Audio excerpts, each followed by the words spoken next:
کہ پنجاب میں ایک پرائیویٹ یونیورسٹی میں ایک گارڈ نے ایک لڑکی کا ریپ کر دیا. اس کے بعد بوال مچا.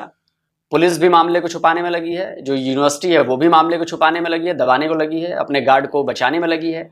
خبروں کے مطابق اس گارڈ کو گرفتار کر لیا گیا ہے.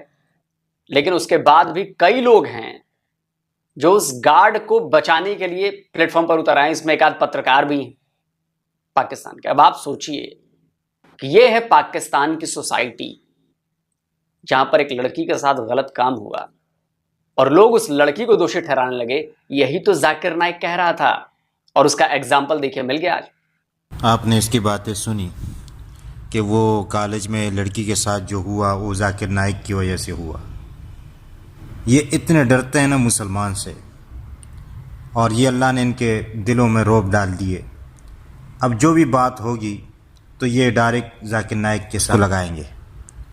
تو اتنے جو ہیں ان کے اندر اللہ تعالیٰ نے مسلمانوں کا رعب ڈالا ہے. ڈرتے ہیں, جو بھی ہوتا ہے یہ مسلمان نے کیے, اور دوسرے کو کہتے ہیں کہ بھیا آپ الزام لگاتے ہیں, یہ کرتے ہیں, وہ کرتے ہیں, پاکستانی ایسے ہے. اگر پاکستانی کی طرف سے جواب ہوتا ہے بولے یہ ہمارے جو ہے نا خلاف بولتے ہیں, ہمارے ملک کے خلاف بولتے ہیں, لیکن خود لگے ہوتے ہیں. اب یہ جو ہے وہ یہ جو واقعہ پیش آیا ہے وہ بھی جھوٹا ہے.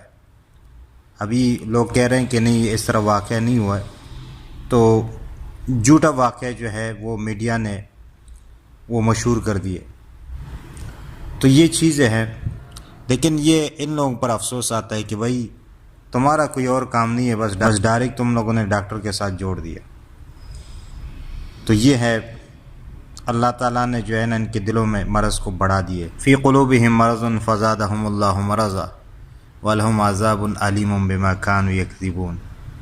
تم جلتے رہو, تمہارے دل جو ہے وہ جلتے رہیں گے, یہ تمہارا حسد جو ہے وہ اس کی آگ بھڑکتی رہے گی.